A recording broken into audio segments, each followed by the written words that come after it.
लीजिए साथियों, पुनः एक बार फिर से सिंधु घाटी सभ्यता का दूसरा भाग लेकर हम आपके सामने प्रस्तुत है। सिंधु घाटी सभ्यता का प्रथम भाग आपके सामने प्रस्तुत किया जा चुका है, जिसके महत्वपूर्ण प्रश्नों की श्रृंखला अब प्रारंभ हो चुकी है, जो आपकी समस्त प्रतियोगी परीक्षाएं, ज्ञानार्जन या विभिन्न प्रकार के जो टॉपिक्स होते हैं, जो इतिहास से संबंधित कहीं ना कहीं पूछे जाते हैं, उन सभी विषयों को हमने अपने इस सीरीज में समावेशित किया है।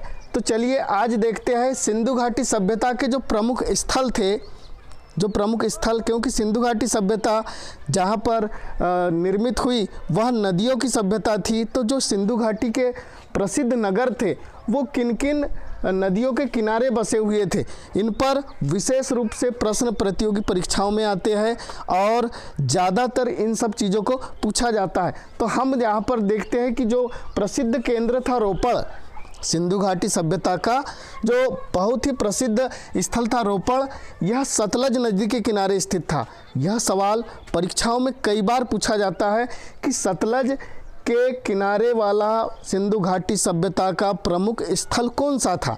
जो सतलज नदी थी उसके किनारे वाला सिंधु घाटी सभ्यता का प्रमुख स्थल कौन सा था, तो यह रोपड़ है। यह रोपड़ के किनारे या रोपड़ जो था सतलज नदी के किनारे अवस्थित था। यह कई बार परीक्षाओं में पूछा जा चुका है। वैसे ही दूसरा जो प्रमुख केंद्र था आलमगीरपुर जो नदी के किनारे था, उस नदी का नाम था हिंडन। हिंडन एक प्रसिद्ध नदी थी जो सिंधु घाटी सभ्यता में प्रवाहित होती थी। तो हिंडन नदी के किनारे आलमगीरपुर बसा हुआ था, जो कि सिंधु घाटी सभ्यता का एक प्रमुख केंद्र था। अब चूंकि सिंधु घाटी सभ्यता का सबसे बेसिकली जो स्थान रहा है हड़प्पा, जो कि साधारण तौर पर हर परीक्षाओं में पूछा जाता है कि हड़प्पा सभ्यता किस नदी के किनारे विकसित हुई, तो वह नदी थी रावी नदी। रावी नदी के किनारे हड़प्पा की सभ्यता पूर्ण रूप से विकसित हुई। और वैसे ही फिर आता है कालीबंगा, हड़प्पा सभ्यता का एक और प्रसिद्ध स्थल जिसका नाम है कालीबंगा। और कालीबंगा जिस नदी के किनारे था उस नदी का नाम है घग्गर नदी। घग्गर नदी के किनारे ही कालीबंगा की स्थापना हुई और कालीबंगा घग्गर के किनारे पर अपनी सभ्यता का एक विस्तृत केंद्र माना गया है। उसी प्रकार मोहनजोदड़ो जो कि सिंधु नदी के किनारे था, मोहनजोदड़ो सिंधु नदी के किनारे था। वैसे ही प्रमुख स्थल में आता है लोथल भोगवा नदी के किनारे स्थित था, जो कि प्रसिद्ध बंदरगाह का भी काम करता था। लोथल व्यापारिक स्तर पर जितने भी व्यापार आने जाने वाला जो ज़्यादातर काम होता था वो लोथल से होता था और ये भोगवा नदी के तट पर ज़्यादा हुआ करता था। यह कई बार परीक्षाओं में इस चीज़ को बड़े तौर पे पूछा जा चुका है। वैसे ही प्रसिद्ध केंद्र था बनवाली जो था वह सरस्वती नदी के तट पर अवस्थित था। तो इस प्रकार से सिंधु घाटी सभ्यता से नदियों से संबंधित बहुत सारे सवाल हर प्रतियोगी परीक्षाओं में पूछे जाते हैं। हमने एक नज़र में इन सभी चीज़ों को देख लिया कि रोपड़ सतलज नदी के किनारे है, आलमगीरपुर हिंडन नदी के किनारे है, हड़प्पा रावी नदी के किनारे है, कालीबंगा घग्गर नदी के किनारे है, मोहनजोदड़ो सिंधु नदी के किनारे है, लोथल भोगवा नदी के किनारे है, बनवाली सरस्वती नदी के किनारे हैं। तो इस तरह से जो प्रमुख स्थल थे हमने उनको एक नज़र में देख लिया। आप लोग, मैं अपनी इस सीरीज में इतिहास से संबंधित वे सभी प्रश्नों को सीरीजवार से लाना चाह रहा हूं जो अति महत्वपूर्ण होते हैं। इसके पश्चात जो इतिहास का टॉपिक होगा उसमें भी हम भाग के अनुसार वीडियो बनाते जाएंगे और आपके समक्ष उन सभी मूल तत्वों को रखने की कोशिश करेंगे जो प्रतियोगी परीक्षाओं में और आपके ज्ञानार्जन के लिए बहुत ज़्यादा आवश्यक होता है। चलिए देखते हैं हड़प्पा सभ्यता से संबंधित और कुछ महत्वपूर्ण बातें जो आपके अति आवश्यक हो सकती है। देखते हैं हड़प्पा निवासियों को जिस धातु का ज्ञान नहीं था, हड़प्पा निवासी जिस धातु के बारे में नहीं जानते थे, उस धातु का क्या नाम है। कई बार यह बात परीक्षाओं में, प्रतियोगी परीक्षाओं में अक्सर पूछी जाती है कि हड़प्पा निवासी किस धातु के बारे में नहीं जानते थे। ऐसी कौन सी धातु है जिसके बारे में हड़प्पा निवासी नहीं जानते? तो हड़प्पा निवासी जो जिस धातु को नहीं जानते थे वह धातु का नाम है लोहा।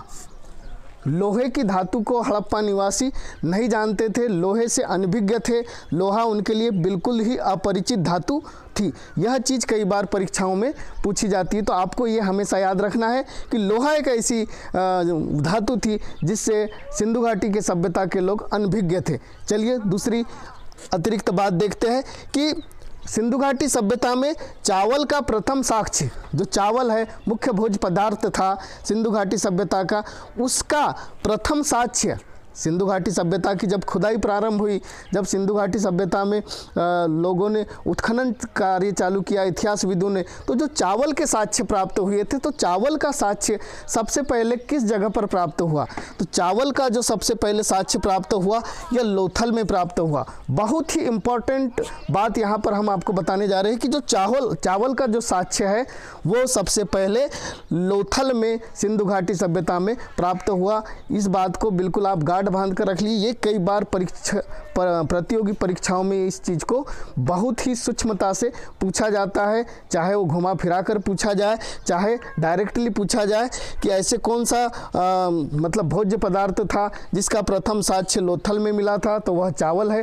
तो ये हमारे ध्यान में रखने वाली महत्वपूर्ण बात है कि चावल का प्रथम साक्ष्य हमें लोथल से प्राप्त हुआ था। उसी प्रकार से सिंधु घाटी सभ्यता की जो सिंचाई व्यवस्था है, सिंधु घाटी सभ्यता की जो सिंचाई व्यवस्था है वह मूल रूप से किस चीज़ पर निर्भर करती थी? जब सिंधु घाटी सभ्यता में अनाज की खेती होती थी तो ये भी एक उत्सुकता का विषय वाली बात होती है कि सिंधु घाटी सभ्यता में जब अनाज का उत्पादन होता था तो सिंचाई किस माध्यम से होती थी? क्या आज की तरह वहाँ पर सिंचाई के साधन उपलब्ध थे? क्या विशेष प्रकार की कोई टेक्नोलॉजी उस समय उपलब्ध थी? लेकिन यह परीक्षा में इस चीज़ को पूछा जाता है तो वो उसका सही जो राइट आंसर है, तो सिंधु घाटी सभ्यता के लोग सबसे ज़्यादा बाढ़ पर निर्भर हुआ करते थे। बाढ़ का पानी ही मूल रूप से सिंचाई व्यवस्था पर आधारित होता था, बाढ़ पर ही सिंचाई व्यवस्था को निर्भर माना गया है। इसलिए सिंधु घाटी सभ्यता की जो सिंचाई व्यवस्था है वो बाढ़ पर निर्भर हुआ करती थी। हमारा आज का महत्वपूर्ण सिंधु घाटी से सभ्यता से संबंधित जो थॉट है, जो परीक्षाओं में पूछे जाने की संभावना बिल्कुल अपनी अव्वल रखता है कि हड़प्पा सभ्यता कितनी शताब्दियों तक इस पृथ्वी पर अवतरित रही? हड़प्पा सभ्यता कितनी शताब्दियों तक इस पृथ्वी पर अवतरित रही, ये हमारे ज्ञानार्जन का विषय हो सकता है। तो हड़प्पा सभ्यता हमारी इस पृथ्वी पर 5 शताब्दियों तक स्थापित रही। 5 शताब्दियों के पश्चात ही हड़प्पा सभ्यता का पतन प्रारंभ हुआ। यह कई बार पूछा जाता है कि हड़प्पा की सभ्यता कितने दिनों तक, कितनी शताब्दियों तक इस पृथ्वी पर अवस्थित रही? तो इसका राइट आंसर है कि हड़प्पा सभ्यता 5 शताब्दियों तक जीवित रही। हमारा आज का अगला थॉट है सर्वाधिक व्यापार वाला बंदरगाह। उस समय ज़्यादातर व्यापार नदियों से होता था। जो नदियाँ थी वो एक दूसरे केंद्रों को जोड़ने का काम करती थी। तो सबसे ज़्यादा जो जिस बंदरगाह पर आदान प्रदान होता था, यानी व्यापारिक जो गठजोड़ सबसे ज़्यादा हुआ करता था, सबसे ज़्यादा व्यापारिक बंदरगाह कौन सा था? तो इसका नाम लोथल है। लोथल में सबसे ज़्यादा व्यापारिक स्तर पर कार्य किया जाता था और सर्वाधिक व्यापारिक बंदरगाह लोथल था। ये हमने आज बिल्कुल जान लेना है, समझ लेना है कि सबसे जो व्यापारिक बंदरगाह था सिंधु घाटी सभ्यता का वो लोथल था। और सिंधु घाटी सभ्यता से अब तक उस समय जो मोहरें चल रही थी, सिंधु घाटी सभ्यता एक उत्सुकता का विषय रहा है इतिहास में आज तक और हमेशा तक कि सिंधु घाटी सभ्यता में आज तक जो मोहरें उस समय प्रचलित थी, तो लगभग आज तक हमें कितनी मोहरें प्राप्त हुई? ऐसी कितनी मोहरें हैं जो सिंधु घाटी सभ्यता की हमें आज तक प्राप्त हुई? तो उसका राइट आंसर है कि सिंधु घाटी सभ्यता की लगभग 2000 मोहरें, लगभग 2000 मोहरें हमें सिंधु घाटी सभ्यता की अब तक प्राप्त हुई है। उसी कड़ी में हमारा अगला थॉट है मुख्य भोज्य पदार्थ। सिंधु घाटी सभ्यता के जो लोग थे उनका मुख्य भोज्य पदार्थ क्या था? तो सिंधु घाटी सभ्यता के जो लोग हुए उनका मुख्य भोज्य पदार्थ गेहूँ और जौ था। गेहूँ और जौ जो सिंधु घाटी सभ्यता के लोग थे इनका ज़्यादा उपयोग करते थे और यह प्रचलित भोज्य पदार्थ उस समय का हुआ करता था। अब उस समय ये बात सामने आती है कि क्या उस समय फल फूल की खेती होती थी? किस प्रकार के फलों का उस समय के लोग उपयोग किया करते थे? ये भी एक जिज्ञासा का विषय हो सकता है। तो इस चीज़ में भी कई बार प्रतियोगी परीक्षाओं में सवाल आते हैं कि आखिरकार सिंधु घाटी सभ्यता में ऐसे कौन से फल थे जिनका उपयोग सिंधु घाटी सभ्यता के लोग किया करते थे? तो सिंधु घाटी सभ्यता के लोगों का पसंदीदा जो फल था वो केला एवं अनार था। ये चीज़ बिल्कुल नहीं है और यह कई बार पूछी जा चुकी है कि सिंधु घाटी सभ्यता का जो के लोग थे उनका पसंदीदा फल कौन सा था? तो सिंधु घाटी सभ्यता के पसंदीदा जो फल था वो केला और अनार हुआ करता था। आज के वीडियो में बस इतना ही। इससे संबंधित सिंधु घाटी से संबंधित और कुछ उत्खनन वाली जानकारियाँ और कुछ आवश्यक वाली जानकारियाँ भाग 3 में हम लेकर आएंगे। आपके सुझाव, आपकी टिप्पणियाँ हम आमंत्रित करते हैं। हमारे इस चैनल को ज़रूर आप सब्सक्राइब करें और हमें ज़रूर उत्साहित करें। धन्यवाद।